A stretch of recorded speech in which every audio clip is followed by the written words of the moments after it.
ñoo ñu ko jox moo nekk nii maa ngi ñëw s'il vous plaît région de Dakar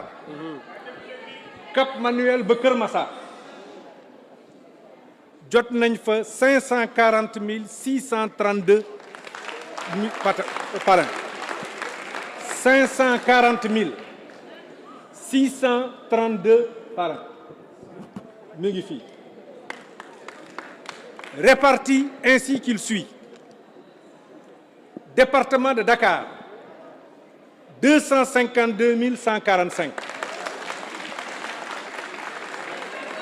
Département de Rufisque 79 860 parrains. Département de Guédiawaye 28 095. Département de Keur Massar 55 785. Département de Pikine 106 643.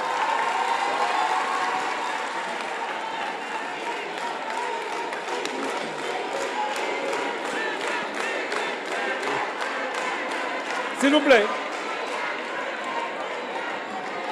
am nañu s'il vous plaît s'il vous plaît s'il vous plaît s'il vous plaît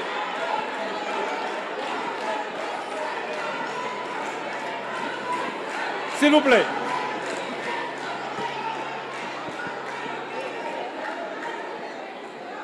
mu am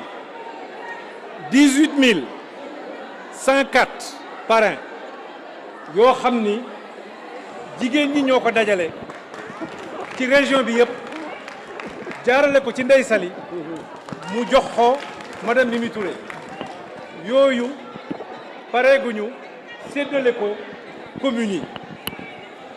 c'est pour que ça soit très clair et que chiffres yëpp nekk des chiffres yoo xam ne mën nañu ko vérifier ndax jigéen ñi am na liggéey bu ñu def à part dañoo liggéey doublement moo tax ñu leen di féliciter liggéey nañu jox Ndeye Saly liggéey nañu jox ñu li ñu jox Ndeye Saly nag c'est pour toute la région c'est même au niveau national ñun ñu jël ci la nga xam ni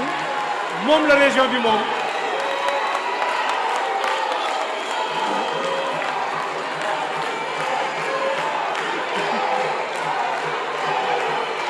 s'il vous plaît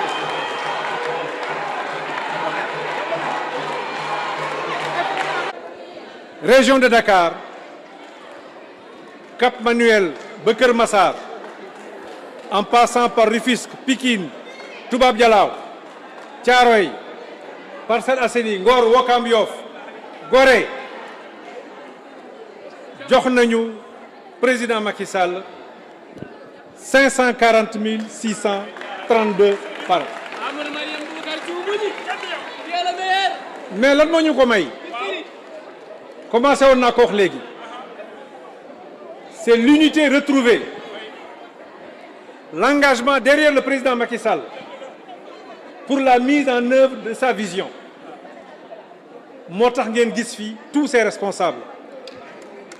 ku nekk ci ñoom liggéey bii ñu ma sant mënoon na ko def avec autant de succès mais seen générosité seen engagement moom moo ñu may résultat yi gisu leen fii le ministre Abdoulaye Diouf Sarr démb maa ngi moom ñoo nekkoon fii ci permanence bi il est retenu par une réunion ministérielle au King Fahd au moment où on parle bu réunion bi jeexee léegi dinañ fi rejoindre ku dem King Fahd di nga ko fekk avec les ministres africains il est là-bas dans une réunion ñun ñëpp ñoo ànd ñun ñëpp bëgg liggéey parce qu'il n'y a pas autre chose qui vaille que d'assurer la victoire dans les 5 départements. Résultat yi ma leen jox c'est un travail qui ne fait que commencer. Il nous reste maintenant, camarades, vous qui êtes là, il nous reste en tant que responsables de continuer ce travail, d'être à la rencontre des militants, matin, midi et soir, jusqu'au 31 juillet, pour pouvoir transformer. Et ça sera fait. D'autant plus qu'on l'a fait déjà en 2019. Pour nous transformer en suffrage pour la coalition Benno Bokk Yakaar. Je voudrais aussi dire, parti nekk ci coalition Benno Bokk Yakaar yépp moo xam APR la PS wala AFP wala parti yi ma tuddul PIT ñoom ñëpp dans les communes sans exception takku nañu pour parrainer la liste Benno Bokk Yakaar. C'était ça l'invite du président Macky Sall. Loolu moo tax boobu ba tey il reçoit tous les départements tous les responsables di wax ak ñoom. On peut lui assurer que la nga xam ne mi ngi koy def ça porte ses fruits parce que tey jii dans les communes tous main dans la main on est en train de travailler et on a déjà les premiers résultats du travail que je viens de vous décliner. Je vous remercie de votre aimable attention. Dina la jox Rufisque 79 860 suñu paree ma jox la Guédiawaye 28 095 Kër Massar 55 785 Pikine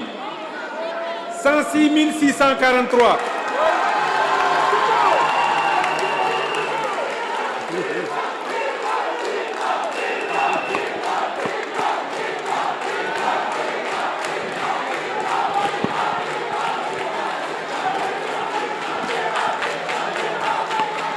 enfin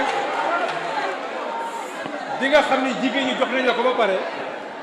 mu toll ci 18 104 lépp di 540 632 parrainages. li ñu ci bëgg a wax nag monsieur le délégué régional chers camarades mooy ni nga ko waxee ñun teel nañoo déposé asaka laa wax ci parrainage yi nga xam ne moom la ñu comptabiliser ndax loi bi 55 537 rek nga mën a déposer kooku doyuñu sax asaka ndax nag bi nu commencé mbir mi l'ensemble des responsables ont voulu démontrer preuve à l'appui que les populations de la région de Dakar sont avec le président Macky Sall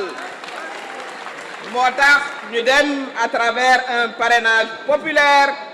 dugg ci kër yi waxtaan ak les populations waxtaan ak xale yi waxtaan ak mag ñi waxtaan ak chefs religieux yi waxtaan ak travailleurs yi waxtaan ak sportifs yi waxtaan ak artistes yi waxtaan ak artisans yi waxtaan ak marchands yi waxtaan ak élèves yi waxtaan ak étudiants yi looloo indi effectivement c'est 540 676 parrainages li mu wane nappkat yi ñoom ñëpp ci lañ bokk ak coiffeuse yeeg menuisier yeeg soudeur yeeg paysan yeeg ñoom ñëpp ci lañu bokk c'est 540 676 représentent tous les segments de la population de la région de Dakar ndax monsieur le délégué régional wax nga ko sànq li ñu war a parrainer liste président Macky Sall dafa bari ci wàllu bilan gis nañu ko waaye nag li ñu may aussi ñu indi parrainage bii nga xam ne moom la ñu indi tey mooy nous avons aujourd'hui réalisé l'unité totale de l'ensemble de nos responsables. Aujourd'hui, il n'y a qu'un seul combat qui vaille, mooy le 31 juillet ñu jox suñu président de la République une très large majorité à l'Assemblée nationale. loolu nag am nañ ci yaakaar li tax ñu am ci yaakaar wax nga ko sànq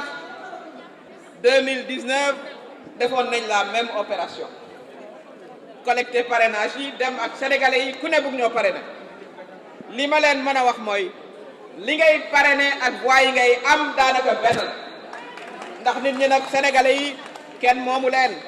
bu ñuy indi seen signature bu ñu naan waaw day fekk ñu am conviction ci li ñu def te am nañu les preuves scientifiques que les parrainages sont souvent très proches des voix yi nga xam ne moom la ñuy obtenir comme am nañu yaakaar bu baax a baax a baax du ñu naagu nag du ñu naagu du ñu xeeb kenn au contraire dañuy takkaat gaño yi bu dee góor ñi jigéen ñi ñu takkaat sër yi takkaat musóor yi xale yu góor yi vissez bien les casquettes sur la tête les jeunes filles takk greffage yi ci ginnaaw ñu dugaat dans les maisons waxtaan ak ñi nga xam ne ñooy nos parrains pour que le 31 juillet incha allah ñu dal di concrétiser ce montant de parrainage yi nga xam ne collecté nañ ko dans l'ensemble du Sénégal. kon monsieur le délégué régional au nom de notre président de la coalition le président Macky Sall ñu ngi lay féliciter nga jotali félicitations yooyu à l'ensemble de nos camarades de nos militants mais aussi à l'ensemble de nos parrains qui nous font confiance au travail du président de la République ba renouveler ko confiance boobu à travers ces 540 676 parrains venant des 5 départements de la région de Dakar. Camarades mën nañoo wax fii ne fi ndox jaaroon 2019 dina fa jaaraat 2022 am nañu ci yaakaar bu baax a baax a baax lii teeñ bi rek la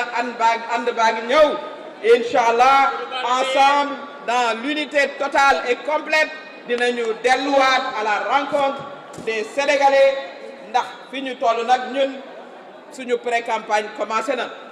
évidemment officiellement la campagne elle est fixée par la loi mais nous allons nous remobiliser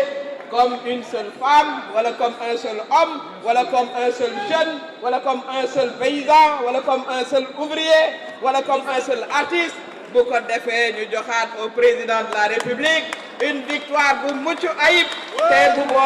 boobaa liggéeyam gën a rafet liggéeyam gën a xóot bu ko defee sénégalais yëpp ak sénégalaises yëpp gis ci seen bopp félicitations chers camarades ñu ngi leen di féliciter di leen jox daje pour que cette victoire dont on parle nous n'en doutons point parce que lii firnde na ko kon camarades félicitations